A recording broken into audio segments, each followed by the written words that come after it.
Ok, donc on est le 10 septembre 2025. Qui dit 10 septembre dit la journée mondiale de la prévention au suicide.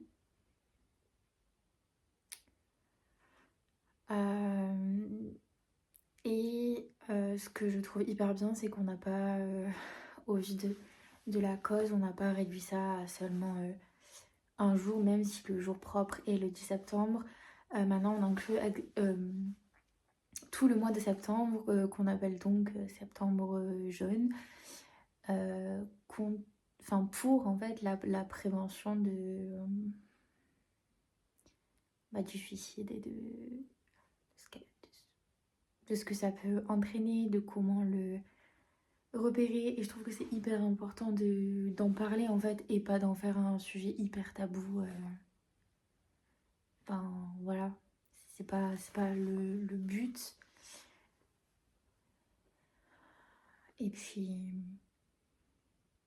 c'est aussi important de prendre la parole sur les sujets qui nous entourent au vu de tout ce qui a pu se passer avec le Covid et donc l'enfermement qu'on a pu vivre, que ce soit avec n'importe quelle maladie mentale avec qui les gens vivent ou que ce soit pour une raison ou une autre. En fait, nous n'avons pas à justifier nos passages à l'acte, nous n'avons pas à justifier nos suicides, nous n'avons pas à justifier en fait. On a besoin d'être entendu, on a besoin d'être reconnu, on a besoin d'être écouté. Et souvent quand les gens le voient, c'est trop tard. Mais il ne faut surtout pas avoir honte et ne pas en faire un sujet tabou. Ça vraiment c'est hors de question. Mais vraiment, vraiment hors des questions. Donc si on commence un peu par... je vais pas vous expliquer ce que c'est que le suicide. Vous savez très très bien ce que c'est et peut-être pour certaines personnes les conséquences que ça a ou pour certaines personnes qui l'ont vécu, la détresse dans laquelle on est quand on passe à l'acte ou quand on essaie du moins. Il faut savoir qu'en France par exemple, par an, on a 10 000 décès par le suicide et on a plus de 200 000 tentatives. C'est juste énorme en fait.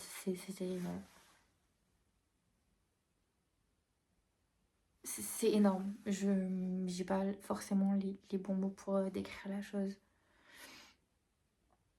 Donc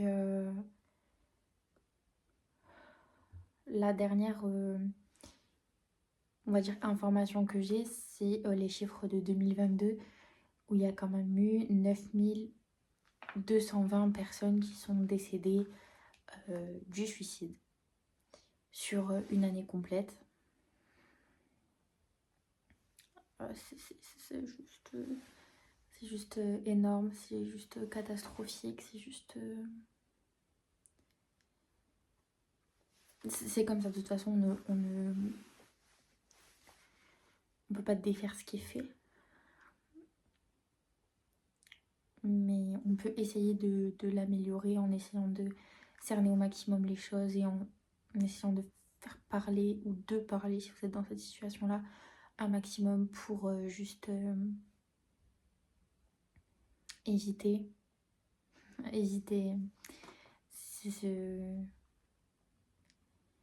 de se retrouver dans ce genre de situation-là. Donc ça, c'est des chiffres que j'ai eus quand vous allez sur le site de santé du gouvernement. Et après, j'ai été sur le site de World Health Organization où on nous dit en fait que le suicide, très clairement, c'est la 3e cause de mortalité chez les jeunes de 15 à 29 ans. Ça ne veut pas dire que les autres ne le font pas, ça veut dire que plus jeune ça n'existe pas. C'est juste un fait que je tiens à souligner. Ça reste quand même une des 3e causes de mortalité.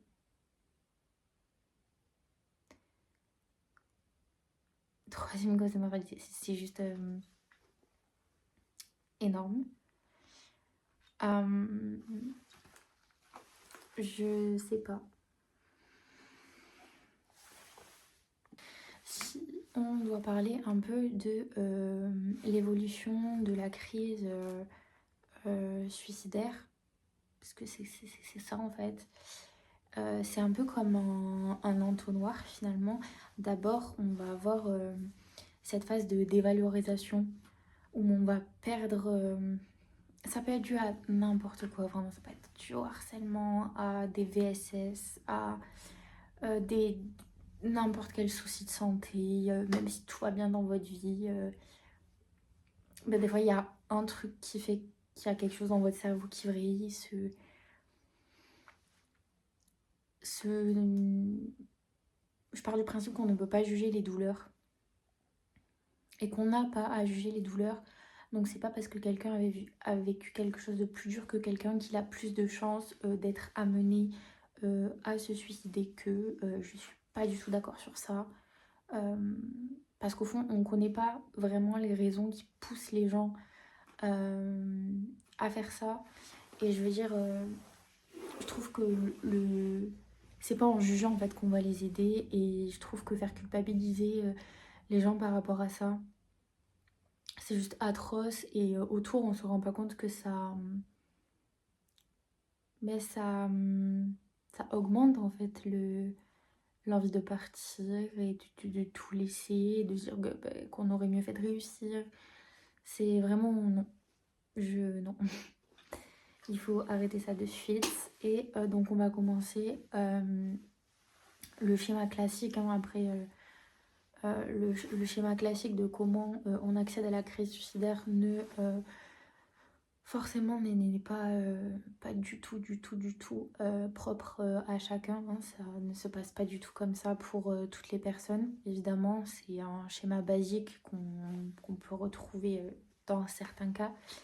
Donc le premier cas, on commence par une période de dévalorisation où en fait on perd de l'intérêt pour soi-même, on a une perte d'estime de soi, on se laisse aller, on se dévalorise. Oh mais je suis trop nulle, je suis trop conne, j'aurais pas dû faire ça. Mais, euh, mais vraiment poussé quoi. C'est vraiment quotidien, c'est vraiment on ne voit plus qu'à travers ça. Ah mais en fait je fais ça mais je vais pas réussir. Et plus on s'engraine dans ce cercle vicieux, moins on a envie d'en parler, c'est sûr. Mais ça va donner suite du coup à la deuxième phase qui pousse à la crise suicidaire, c'est les idées et les pensées suicidaires passives.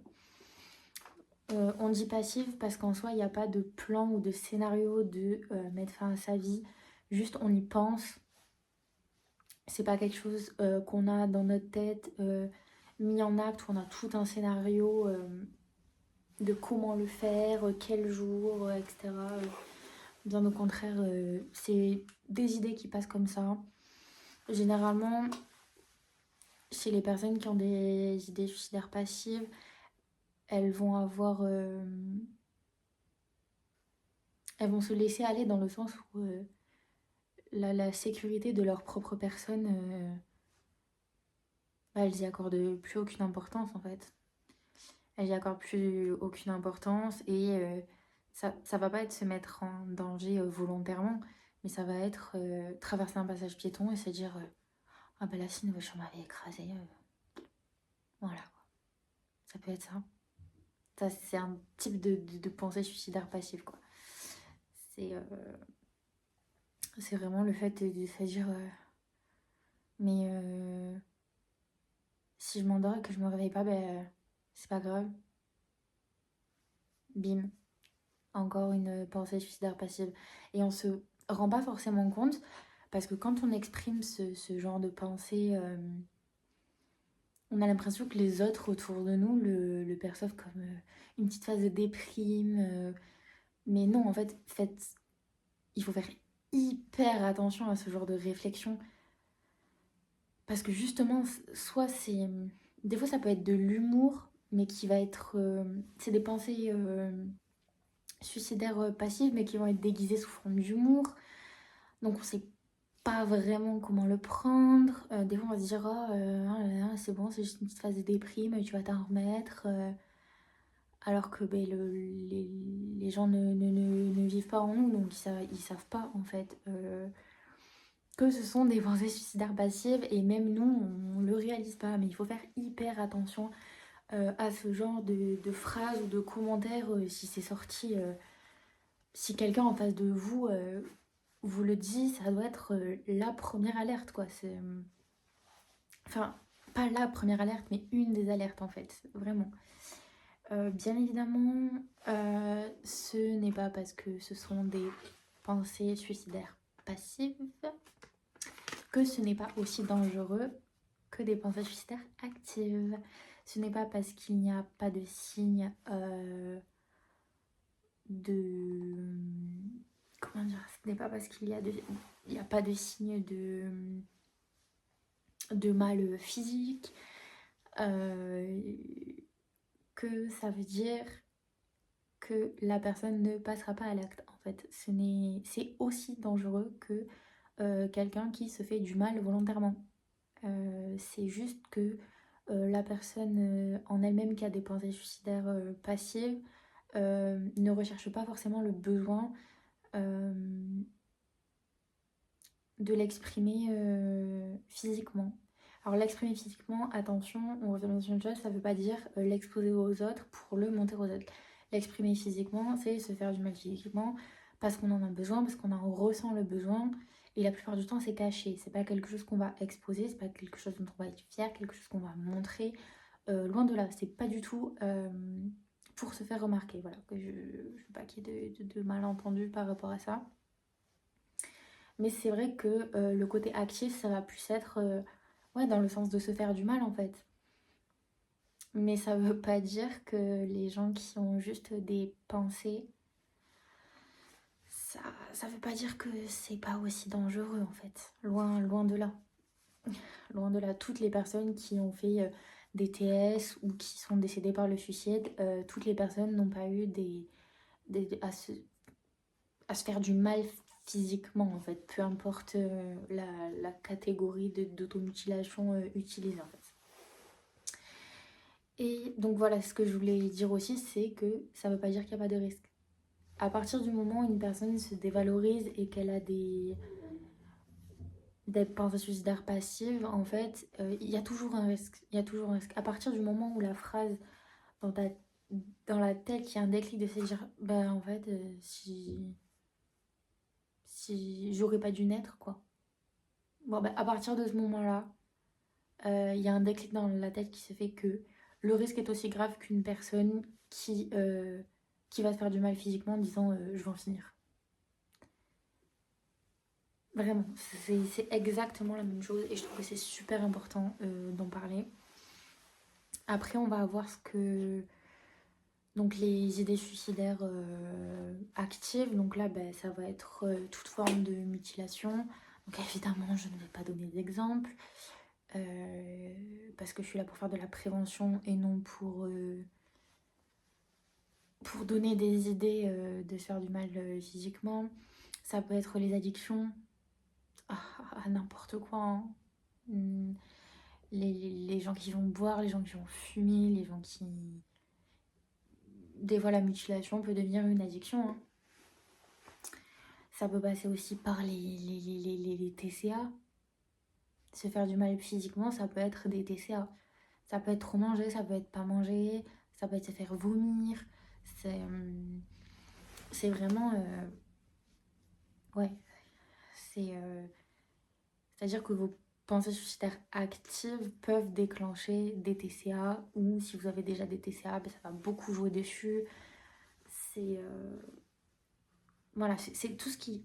Quand on parle de active, ça va vraiment tout ce qui va être physique, quoi. Douleur physique, besoin de ressentir quelque chose physiquement. Enfin, voilà, ça passe... C'est plus... C'est une pensée, mais qu'on retranscrit sur le corps, en fait. C'est exactement ça. Sauf qu'après, être passé par la dévalorisation, les idées suicidaires passives, les idées suicidaires actives, et qu'on sait très bien cacher tout ça ou qu'on le montre et le dit mais c'est pas pris en compte, ou qu'on le cache ou autre, ou même nous on s'en rend pas forcément compte, on sait pas pourquoi on fait ça, ça mène à la fin à un scénario concret. Pour moi le scénario d'une TS il commence à partir du moment où on fait des recherches très précises sur ce qu'on veut savoir avant d'en finir. Pour moi le scénario il commence à partir de là, c'est pas juste donc je vais faire ça, ça sera tel jour, à telle heure, je mettrai telle musique. Pour moi, ça commence bien avant. Ça commence à un moment donné où dans ta tête, tu te dis et si je prenais ça? Et si je faisais ça? Euh, Plein de choses en fait qui font que ça mène après au scénario. Et après, le scénario se décide automatiquement. Des fois, le scénario, il va être des fois, le scénario il va être très concret dans le sens où je vais prendre ça, je vais faire ça, tel jour, à telle heure, parce que tel jour à telle heure, c'est quelque chose qui me rappelle quelque chose, ou juste parce que j'ai envie de tel jour à telle heure. J'ai laissé tant de choses pour tant de personnes, ou alors j'ai rien laissé du tout parce que je ne veux rien laisser du tout. J'ai laissé ça pour expliquer, ou j'ai pas envie d'expliquer, donc je n'explique rien, juste je fais. C'est c'est l'un des scénarios possibles, mais attention, toutes les TS et tous les suicides ne sont pas forcément passés par ce scénario. Des fois, c'est juste ce qu'on va appeler la goutte d'eau qui fait que vous passez à l'acte de suite en fait. Vous réfléchissez pas, c'était pas prévu ce jour-là, c'est juste fait. Juste vous faites. C'est juste. Ça peut être un déclencheur, hein, ça peut être n'importe quoi, ça peut être. Ouais, en fait, c'est des choses qui s'accumulent, qu'on accumule en soi, dont on parle pas, ou dont on parle, mais on n'est pas forcément bien reçu. Et en fait, ça va être la réflexion de trop, ça va être la dispute de trop, ça va être la mauvaise note de trop. Mais c'est pas cette dernière goutte d'eau qui est la raison, en fait, de ce passage à l'acte. Et ça, faut bien le comprendre, parce qu'il y a énormément de gens qui culpabilisent en disant punaise mais j'aurais pas dû mettre cette note ou j'aurais pas dû dire ça ou j'aurais dû être plus attentif à notre dispute. Non, en fait c'est une accumulation. C'est une accumulation où en fait là ce sera pas préparé, en fait ce sera juste bam je fais quoi.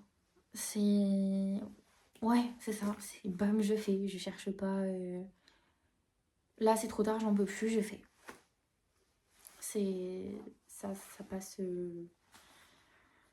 ça peut se passer comme ça aussi. Il faut savoir. Je vais m'arrêter là. Au niveau de ce qui concerne la santé après une tentative, ça va vraiment être. Le personnel de santé va vraiment être divisé en deux dans le sens qu'on peut tomber sur des infirmiers, des infirmiers psy qui sont très bien, des infirmiers infirmières qui sont très bien, des psychologues, des psychothérapeutes, des psychiatres et des pédopsychiatres euh, qui sont à l'écoute, qui essayent de comprendre pourquoi, qui vont essayer de raisonner, qui vont nous prendre en charge en fait et nous permettre de nous sortir de là-dedans. Donc ça veut pas dire que du jour au lendemain tu n'auras plus de pensée suicidaire, non. Ça peut durer, je sais pas, des années peut-être. Mais ce qui compte, c'est la guérison en fait. C'est tout. Donc on peut être face à ce genre de personnes-là qui, qui sont dans l'écoute, qui, qui sont dans l'écoute, qui ont envie de t'aider, qui ont envie de t'aider à aller mieux, qui ont envie de te montrer que la vie elle a plein de bons côtés et que si ça s'arrête maintenant, c'est quand même vachement con parce que t'as plein de choses à vivre, mais toi tu ne le vois pas comme ça. Pour toi, ta vie a été une succession de mauvaises choses et tu ne vois pas comment ça pourrait être mieux en fait. C'est pour ça que je te dis que pour éviter que ce soit pire, vaut mieux en finir maintenant. Mais ces personnes-là, elles vont t'apprendre que non. et que en fait tu peux vivre juste des choses incroyables aussi. La vie n'est pas faite de mauvaises choses.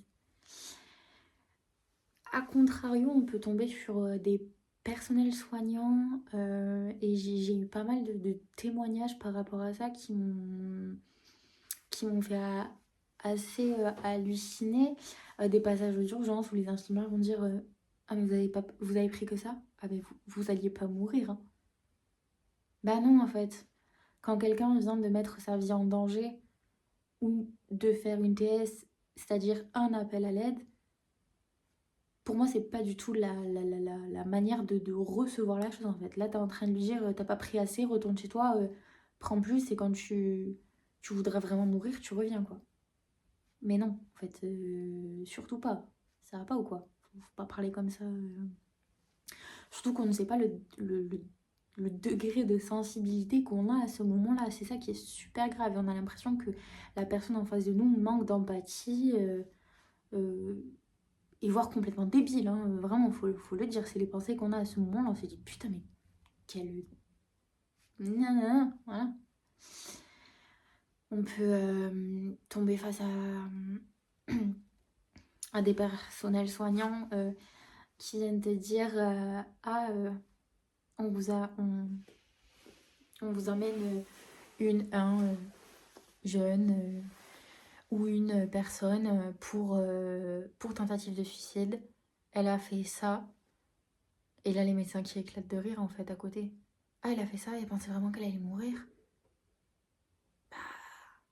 Non, c'est encore une fois, je trouve que c'est un manque de respect envers la personne qui avait besoin d'aide, en fait. Et je trouve que c'est ce genre de comportement qui vont pousser la personne à recommencer.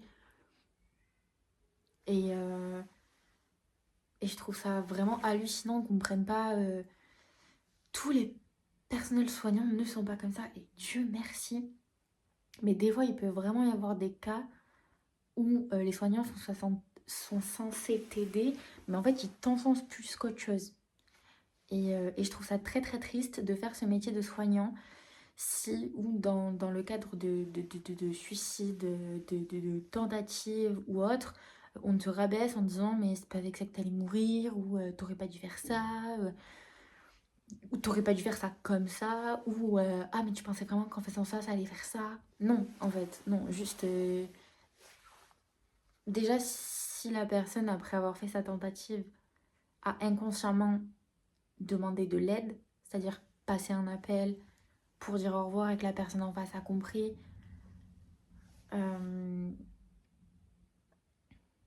ben, je sais pas, c'est un appel à l'aide en fait. Et quand on appelle à l'aide, ben, tu fermes pas la porte au nez de quelqu'un qui a besoin. Je pars de ce principe-là, sinon, ben, fais pas personnel soignant, quoi. Fais, je sais pas, quel métier où tu ne vois pas de gens et tu peux laisser ta porte fermée, quoi. Vraiment. Mais donc, je trouve ça quand même assez hallucinant, certaines réactions que peuvent avoir même des médecins. Peut-être que ça joue aussi sur les sous-effectifs qu'il y a dans les hôpitaux, les urgences, etc. Ce que je peux comprendre, ou quand bah, c'est le rush, c'est-à-dire tout le temps, vu le manque de personnel. Ouais, c'est des choses qui peuvent sortir comme ça, mais il faut faire attention en tant que personnel soignant aussi à voir l'impact que ça peut avoir sur les patients. Et surtout si on reçoit quelqu'un de très très fragile qui a envie de mettre fin à sa vie, quoi. C'est quand même...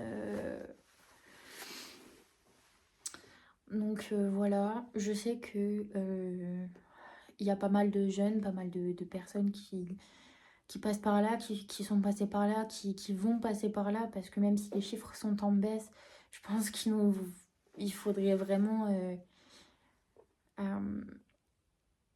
je sais pas, un maximum de suivi psychologique ou autre pour essayer d'encadrer la personne et pas qu'elle en arrive à ces idées-là. Mais bon, après, c'est compliqué, quoi. Le personnel soignant, on en manque partout. Et je rejette pas du tout la faute contre eux. C'est comme ça, à un moment donné, quand on est surexploité, ben, on est à bout. Je sais que... non, c'est très difficile. Dans certaines villes, certaines régions, on a 3 psychiatres ou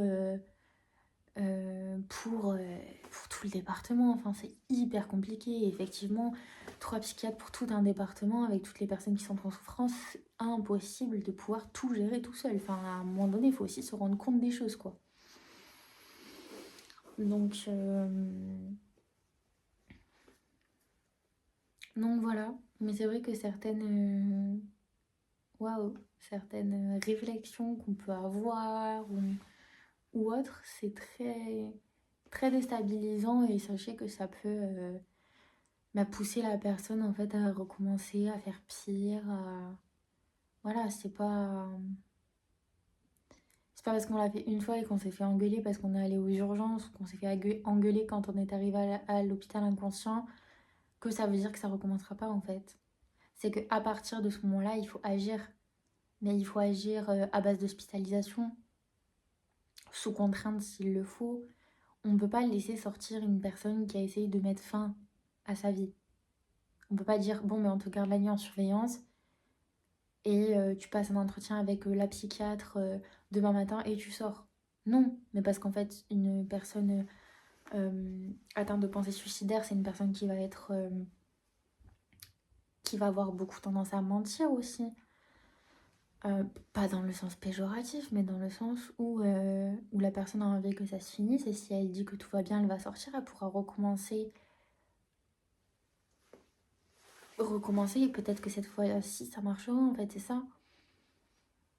Il y a ces personnes-là, il y a des personnes qui vont avoir le déclic après la première fois de se dire plus jamais je vais m'en sortir et qui vont essayer de prendre un suivi en main du mieux qu'ils peuvent. Enfin, les gens sont très très très différents les uns des autres et en fait il faut apprendre à faire avec tout type de situation mais on ne peut pas laisser une personne qui a des pensées suicidaires et qui vient de passer sa nuit aux urgences parce qu'elle a fait une tentative, on ne peut pas la laisser dehors après quoi, c'est pas possible juste parce qu'elle a dit au psychiatre non mais ça va, tout va bien, j'ai honte de ce que j'ai fait, je recommencerai plus. Combien de personnes ont dit ça, sont sorties des urgences, ont recommencé et ben, aujourd'hui elles sont dans le ciel quoi. C'est ça le problème. Mais bon, malheureusement, on peut pas non plus lire dans la tête des gens. Mais il y a quand même des signes qui trompent pas en fait. Moi, il y a quand même des signes qui trompent pas selon moi. J'aimerais juste, pour finir, du coup, aborder le côté qu'est-ce que je ferais si j'étais parent, si j'étais conjointe, si j'étais femme, si j'étais sœur, n'importe quoi, d'une personne qui souffre de pensées suicidaires et où on voit un peu ce type de développement, etc.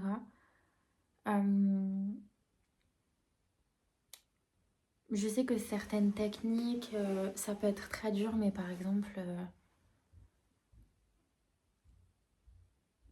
et ça peut être horrible, mais sortir tous les objets tranchants, dangereux d'une chambre.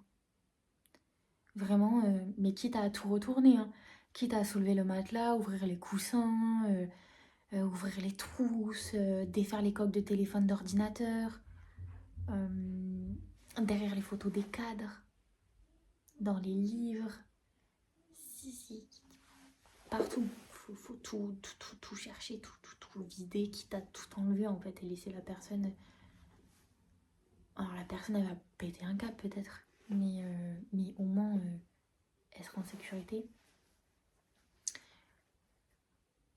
On peut aussi faire la méthode moins agressive et essayer de parler.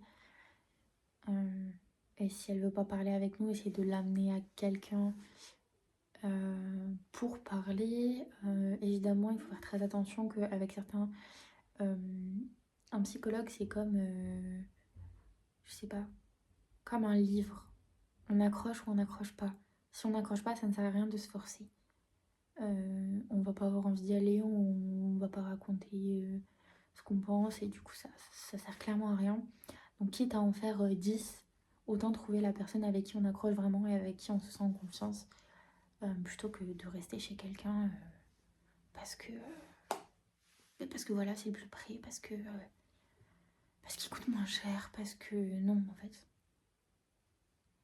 Il faut vraiment se sentir en confiance avec la personne avec qui on dit tout.